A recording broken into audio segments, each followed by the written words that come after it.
Romans in chapter 1.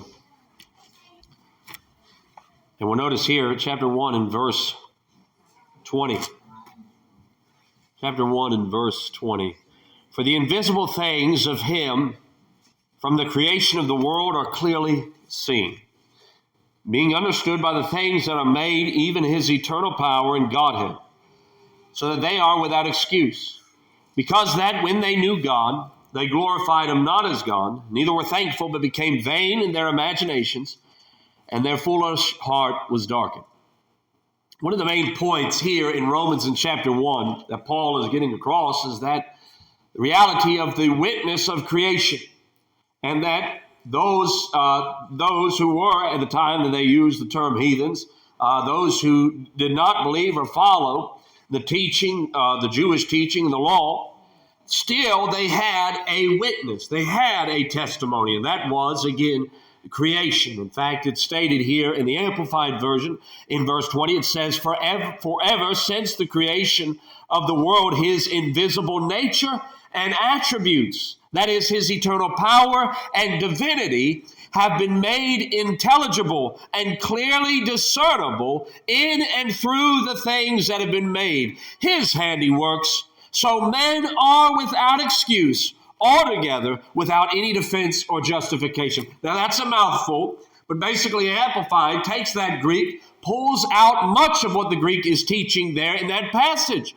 And again, the reality that Paul is saying in this is that even if one is off in another country that has never heard ultimately the gospel.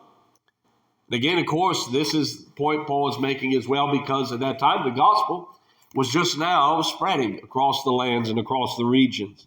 And of course, there was a lot of persecution taking place. In fact, last week we talked about that. We looked at Paul's life as well and his conversion, and that it took the witness of Stephen. It took also Barnabas strengthening him when he got saved. It took Ananias, his witness, to reach out to Saul. But again, we looked at his conversion in that.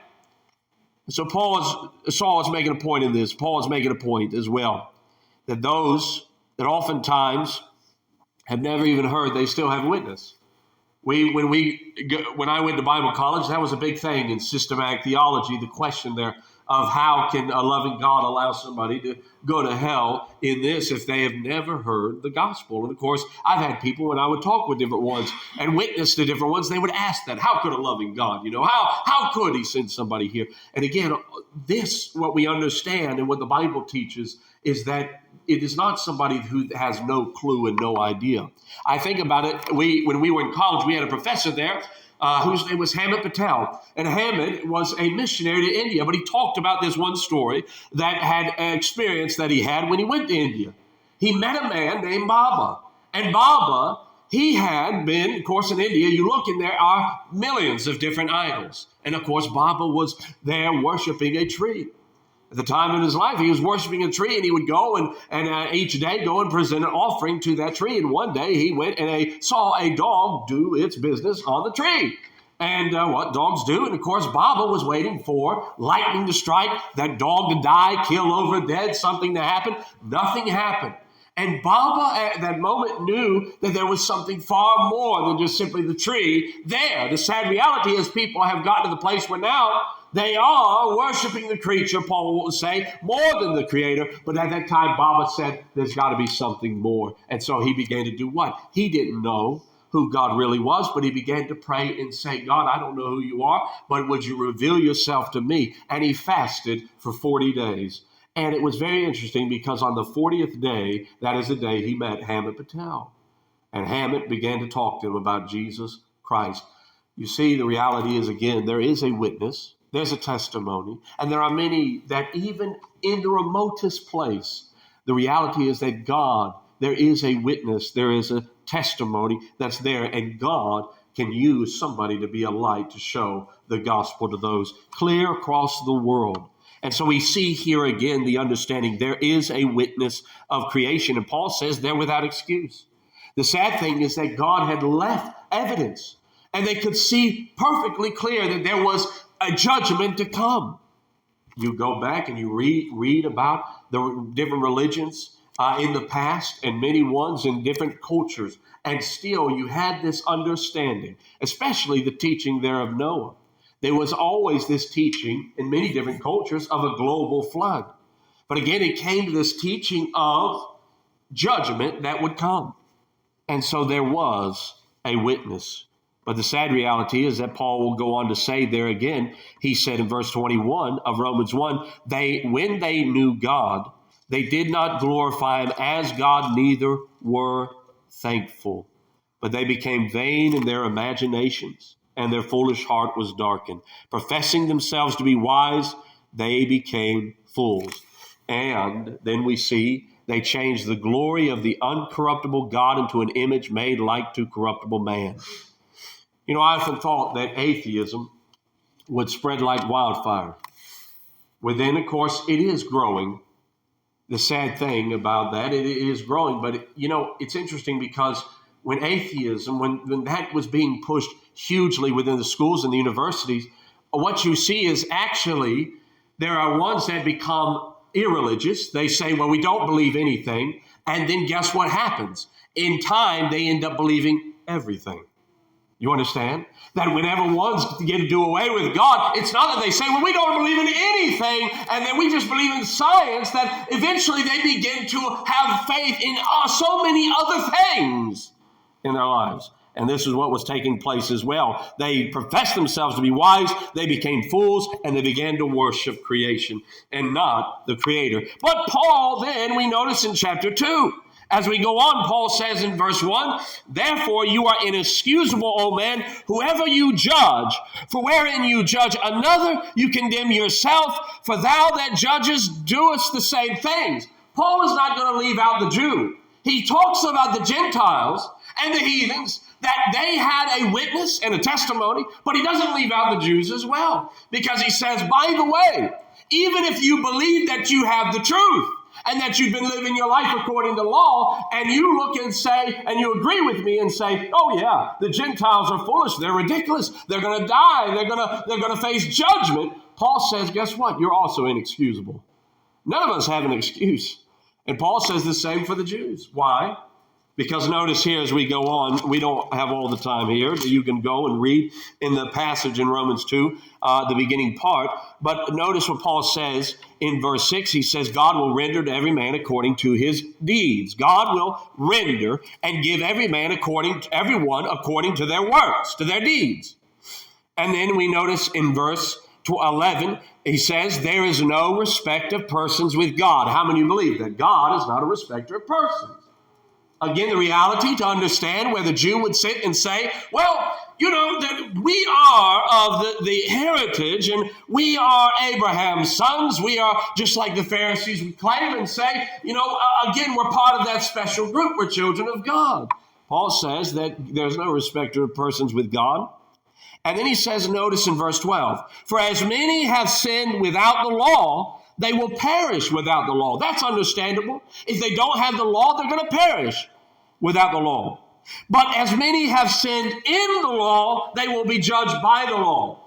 You see, that is even more interesting because Paul says that, yes, you have the law, but here's the difference.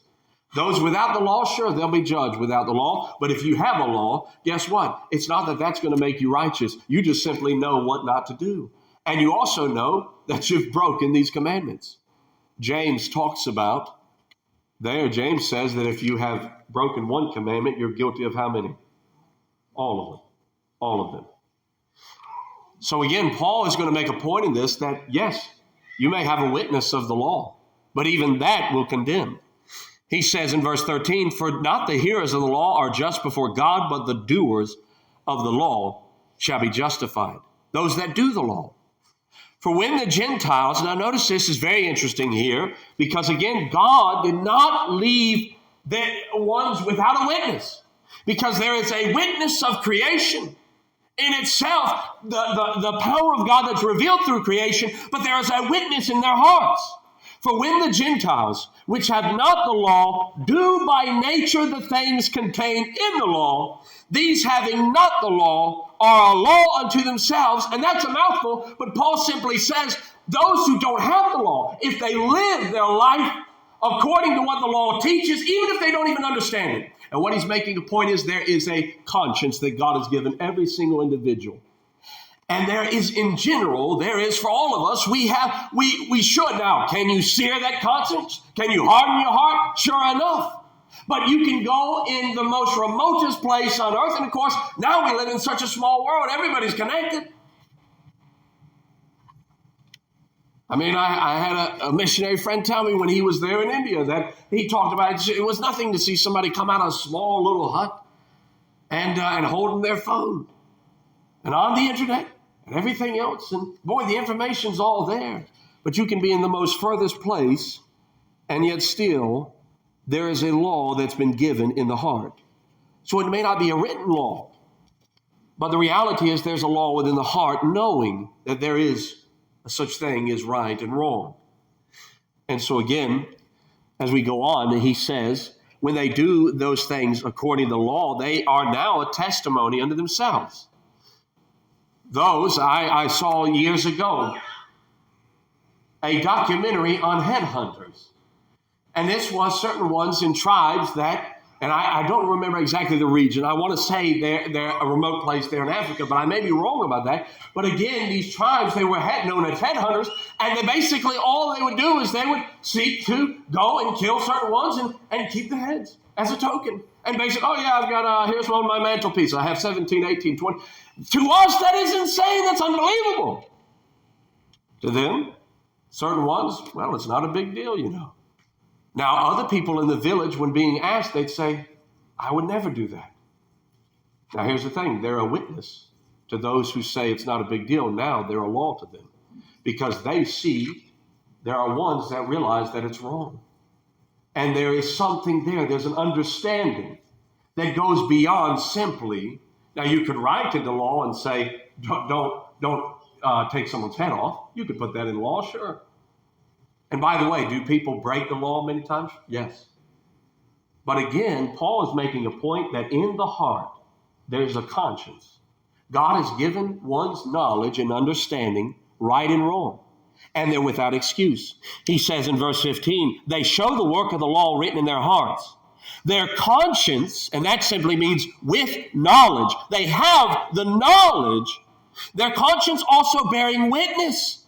And their thoughts, the meanwhile, accusing or else excusing one another. When I was 2 years old, and I still remember this, I may have been 3, but I believe it was 2 years old. We lived there in Corpus Christi, Texas, but I still remember this to this day. I remember at about that age that I went to my mother and asked her for a popsicle, and she said, no, you can't have that. You've already had something sweet. You can't have that. Well, I thought to myself, guess what? I'm going to do what she told me to. No, I didn't. I thought, maybe my dad would say something different. And at 2 years old, I knew I could go and say, can I get a popsicle to my dad?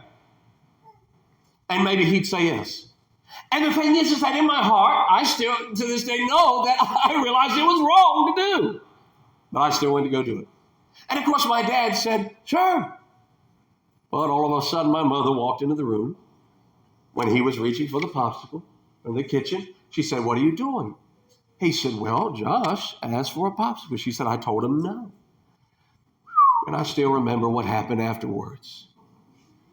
The law came into place. Judgment, wrath.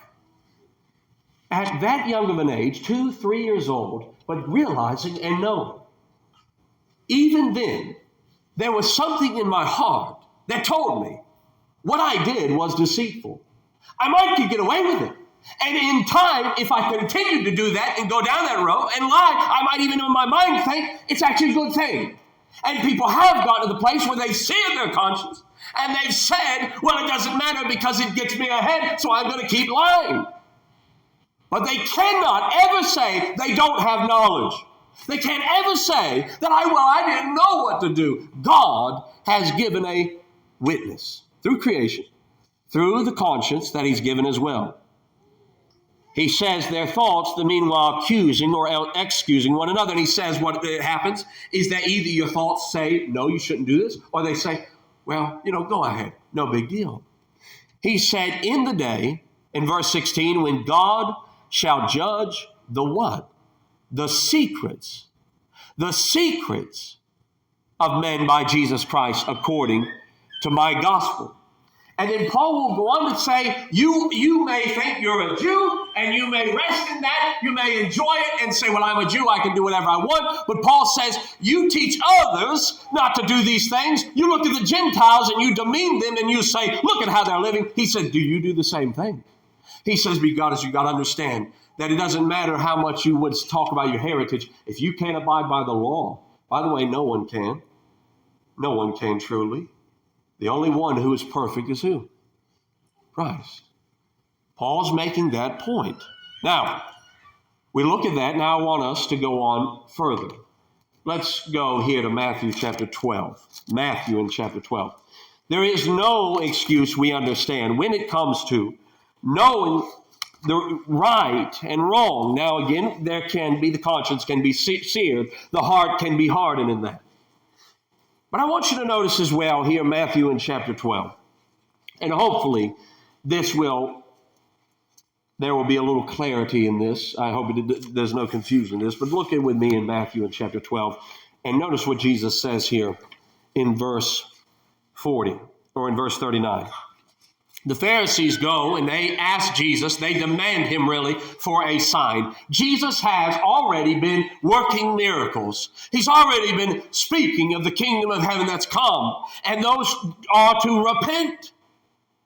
There's so much that's already taken place and happened. But the Pharisees say, well, how much are you going to just string us along, Jesus? Would you give us a sign? And Jesus says, an evil and adulterous, in verse 39, generation seeks after a sign. And that is the reality. They didn't really care if Jesus did a miracle right in front of their faces. They still wouldn't believe that Jesus was the Messiah, the true one to come, the anointed one, the promised one. He said, there will be no sign given but the sign of the prophet Jonah. For as Jonah was 3 days, 3 nights in the whale's belly, this just simply resembling the example that's to come, Jesus Christ being risen again 3 days later, laid in the grave. He said, so shall the Son of Man be 3 days, 3 nights in the heart of the earth. The men of Nineveh shall rise in judgment with this generation and will condemn it, because they repented at the preaching of Jonah, and behold, a greater than Jonah is here. The point Jesus is making here, he says that Nineveh, as wicked as the Assyrians were, as horrible as they were, Jonah came there. Jonah didn't even want to share the message of repentance. He did not even want to go and tell them to get right, but he did. And what happened? Nineveh, over 120,000 people, they turned their lives over to God. They repented. And Jesus says, there's somebody far greater than Jonah here, but you won't accept him. You won't accept him. And Nineveh will testify against you, will be a witness against you. He goes on to say here in verse 42, the queen of the south will rise up in the judgment with this generation, and then she will condemn it. For she came from the uttermost parts of the earth to hear the wisdom of Solomon. And behold, a greater than Solomon is here.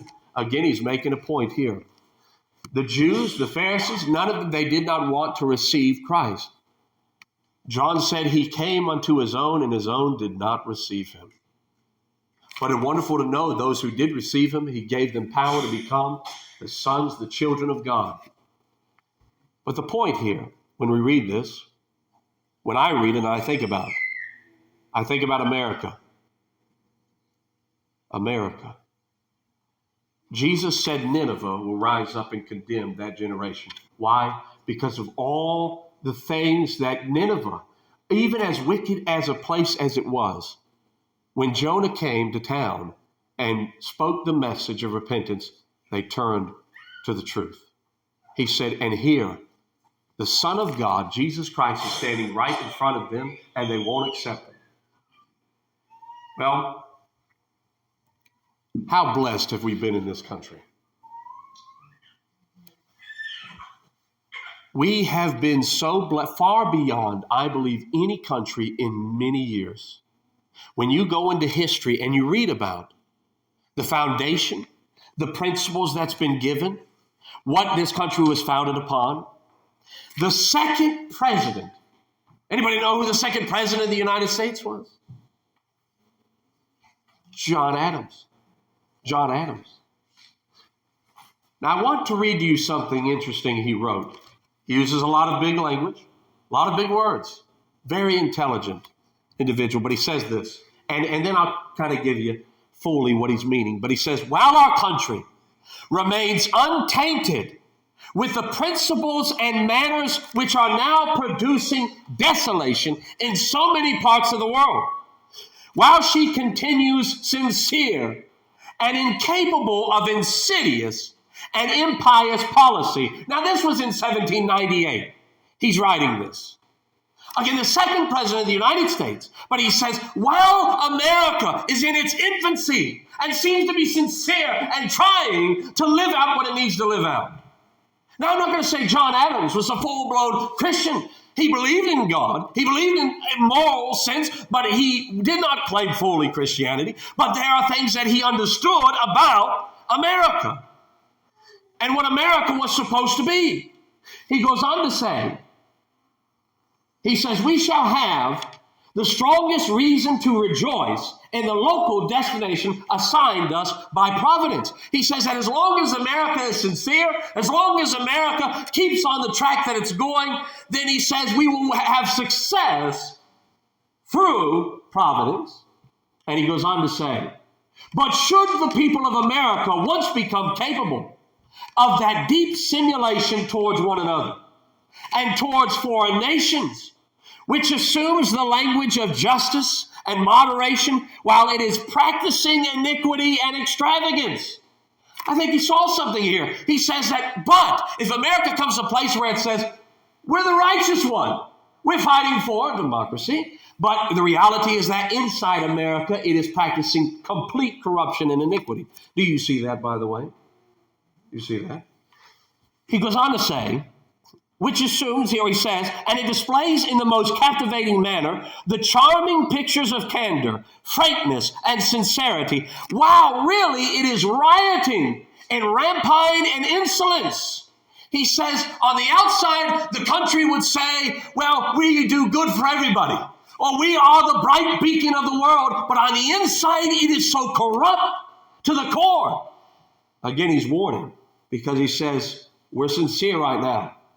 We're trying to get established. We're trying to move ahead as providence would, as God desires. But he said, in time, I can see something changing. He goes on to say, this country will be the most miserable habitation in the world. The most miserable habitation of the world, because we have no government armed with power capable of contending with human passions. He said, the way that we have designed it, and he goes on to say, notice, he says, unbridled by morality and religion, avarice, greed, ambition, revenge, or gallantry would break the strongest cords of our Constitution as a well goes through a net. Our Constitution was made only for a moral and religious people. Our Constitution was made only for a moral and religious people. It is wholly inadequate to the government of any other. I think he saw something, didn't he? He said, as long as America is sincere, as long as we continue ahead in the ethics and in the morality that's been given and the principles, he said, but when it all is surface, when extravagance becomes the grand thing, and then things begin to corrupt inside, he said it will just be a landslide. And it will say it'll be like a well going through a net, and it'll be the most wicked, corrupt nation there is. Now, that may not sound like, again, for some, they may look and say, well, you're not patriotic in this. Oh, I love America, and that's why I speak against all the things going on. The sad thing is that we have the blood of over 60 million babies on our hands. You think we're not corrupt? The blood of over 60 million babies on our hands, and now we aim to ruin the lives of children by grooming them to accept the idea that at a young age they can change their gender to whatever they want. And not only getting them to think that you can do that, but also then looking at seeking to undergo life-altering surgeries that they will never be able to recover from. And we sit back, for many people, they sit back and they say, well, it's such a nice thing. They say they're virtuous because they're trying to be accepting, loving. No, what they're doing is they're destroying lives. It's not enough to kill them in the womb. But now whenever they come out of the womb, we have to completely corrupt them and distort them. What a wicked country we have become. Do you think that Sodom and Gomorrah one day may stand there in judgment and speak against this nation? I believe so. Nineveh, Jesus said Nineveh changed their lives because Jonah came and spoke, and he said there's one greater. Well, we have the word of God, his truth. We've been given blessings upon blessings upon blessings. I wonder what kind of testimony against this country there will be. Again, there's a witness. And the sad, I hope and pray that this country can again get back to what we've been called to be, ultimately to be a light. It's not just simply looking at democracy. Look, we just got to look at the gospel of Jesus Christ. And then we go on here. I want you to turn with me to Hebrews chapter 11. Hebrews in chapter 11. Notice with me Hebrews in chapter 11.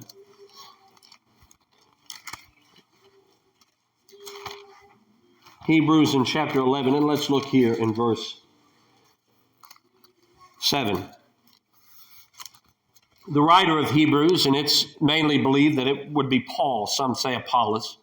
We're not fully certain, but in Hebrews 11 and verse 7, he writes, by faith, Noah, being warned of God of things not seen as yet.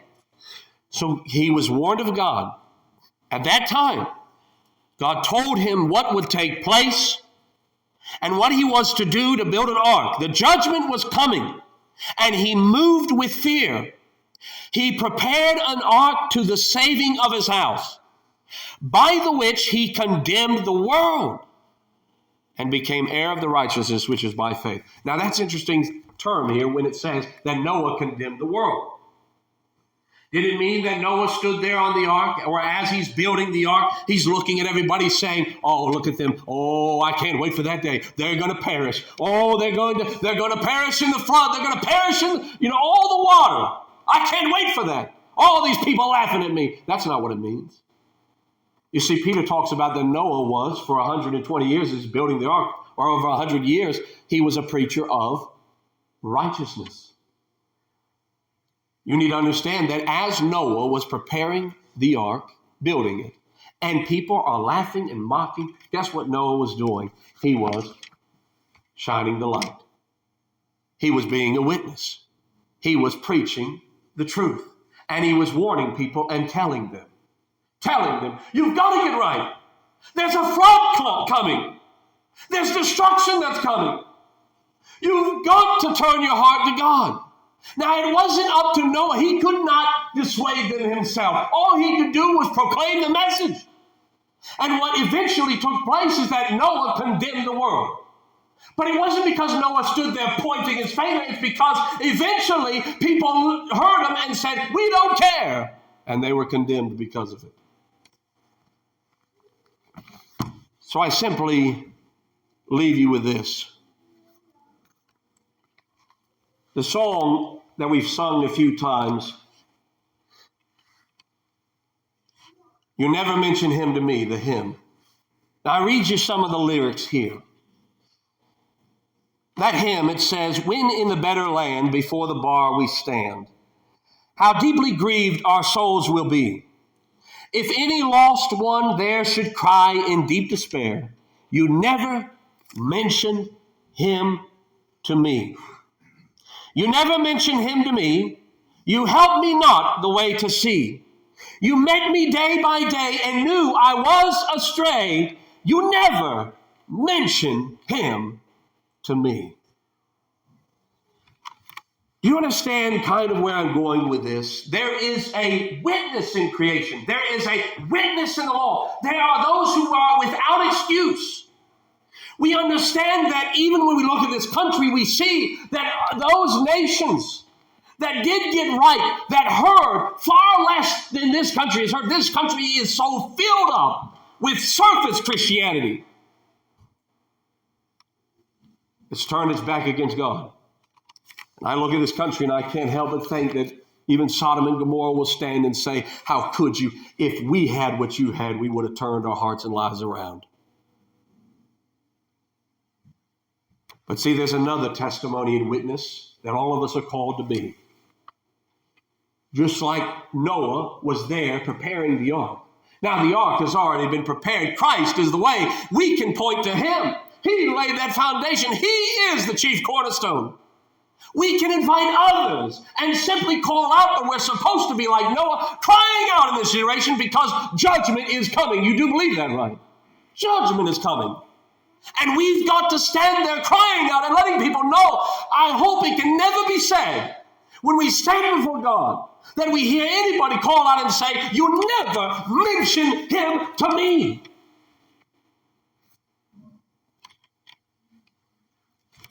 You see, I think the great judgment, James tells the Christians, many of the believers that wanted to be teachers.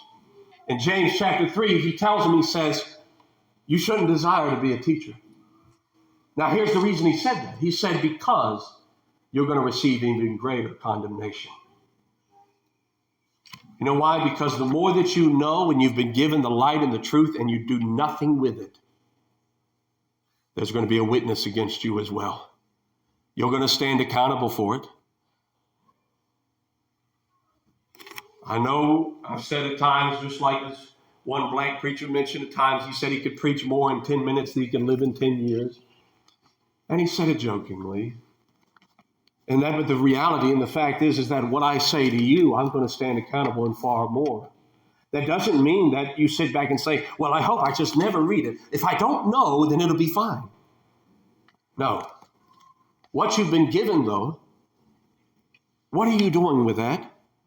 What knowledge are you giving to others? What message are you proclaiming? Because again, one day we will all stand accountable and God will judge the secrets of the heart and whether we have been that faithful witness to others. Noah was. And Noah said, as long as I live, as I'm preparing this ark, I'm going to tell others because I want them to get right. I want them. Now, again, many rejected. But in the end, that's why the writer says Noah condemned the world, because he let them know and the world rejected. We cannot save them, but I can tell you that you can share the truth to them. And you need to, all of us. Paul will say in Romans 1, in verse 16, he says he's not ashamed of the gospel. But before then, he says, or he tells them, I am a debtor. I'm indebted. That's the obligation that we have. And so again, we have a witness and testimony. The question is, how many souls one day may testify against us and say, they never mentioned him ever to me? I hope it can never be said of us in our lives. Hopefully we can stand firm and be faithful. That's what he's called us to be. But let's pray this morning.